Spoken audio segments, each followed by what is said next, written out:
CAA Number 3, Historical Timeline by Kelly Connor.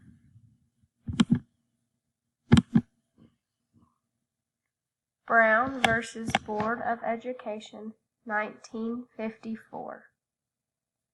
This Supreme Court case ruled that the segregation of children in schools was unconstitutional.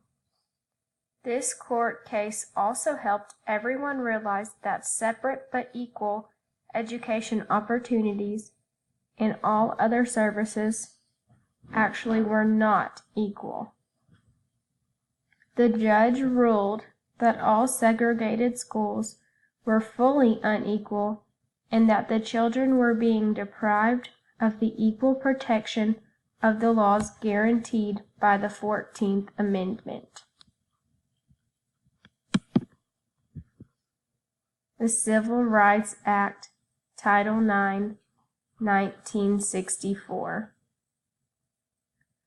The Civil Rights Act of 1964 was signed to diminish discrimination based on race, color, religion, sex, or national origin.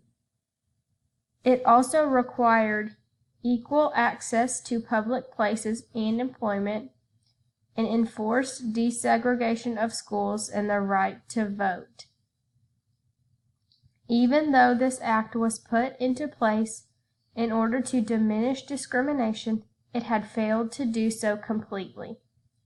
However, this was the first step in establishing future progress.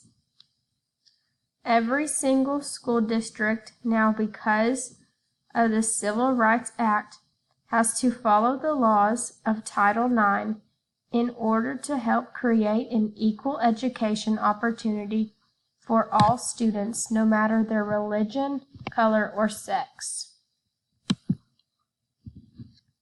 Title 12 of the Elementary and Secondary Education Act of 1965 through 1968.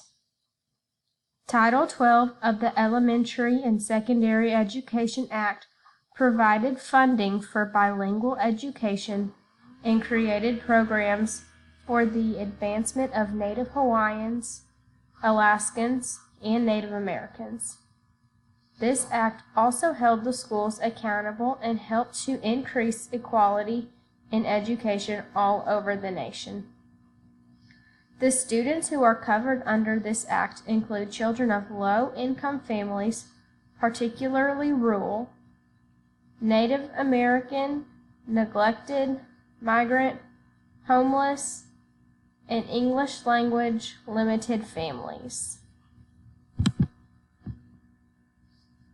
Bilingual Education Act, 1968.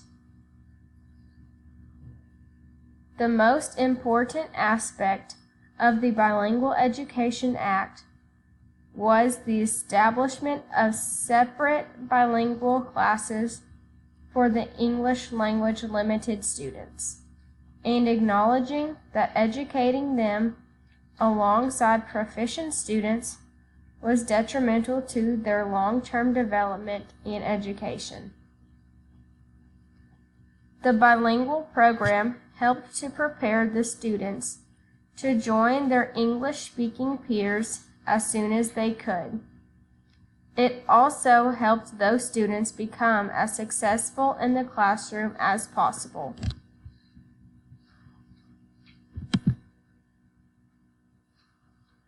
Cerna v. Portales, 1974. This was the first case to call to the issue of bilingual education disregarding the context of desegregation. This case was called to order because a white majority school in New Mexico did not meet the needs of Spanish surnamed students. The court found that the school was not following the laws of Title IX under the Civil Rights Act of 1964. This court case helped to let others understand that schools cannot ignore the unique language and educational needs of ELL students. Lau versus Nichols, 1974. This court case resulted in what could be considered the most important decision involving the education of language minority students.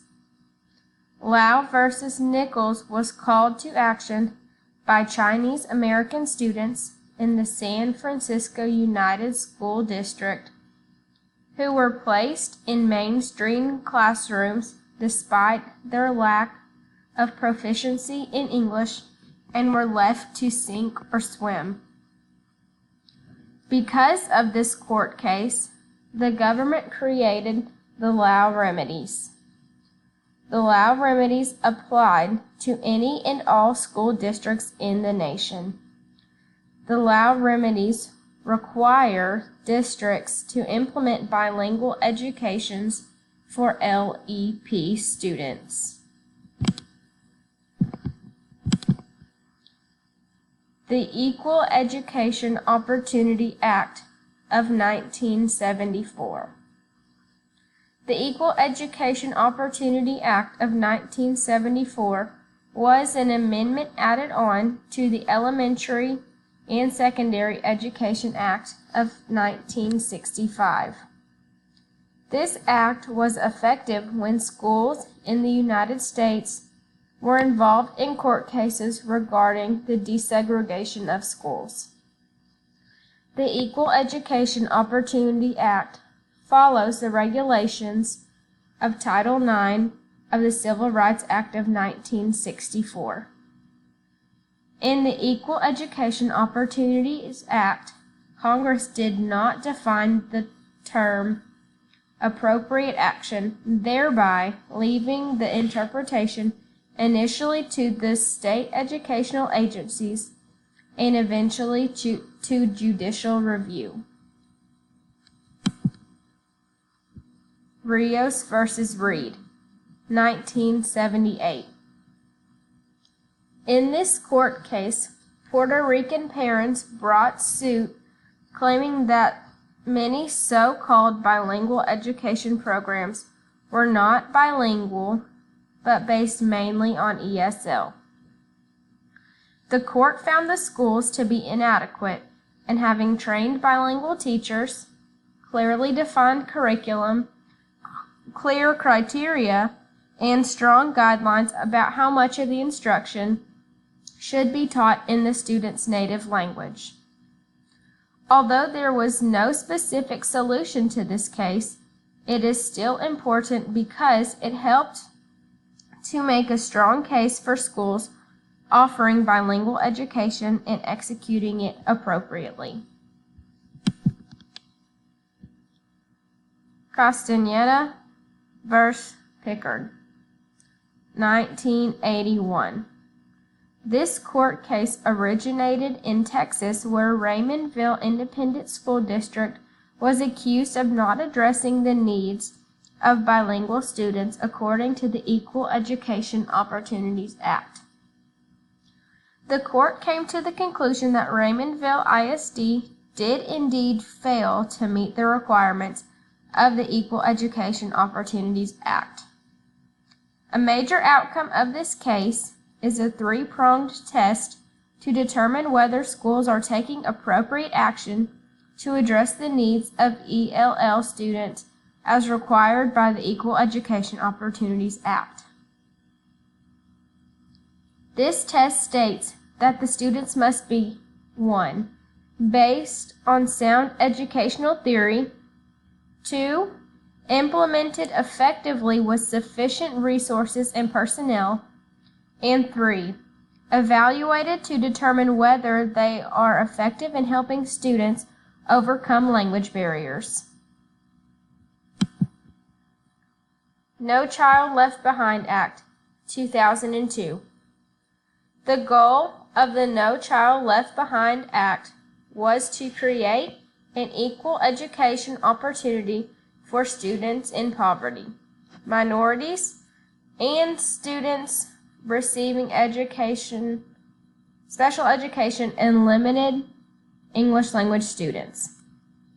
The No Child Left Behind Act held schools accountable in several ways, including annual testing, academic progress, and penalties. The No Child Left Behind Act gave more flexibility to states in how they spent federal funding as long as the schools were improving, said all teachers must be highly qualified and demonstrate knowledge in every subject that they teach, and said that schools must use science and research-based instructions and teaching methods. Works cited.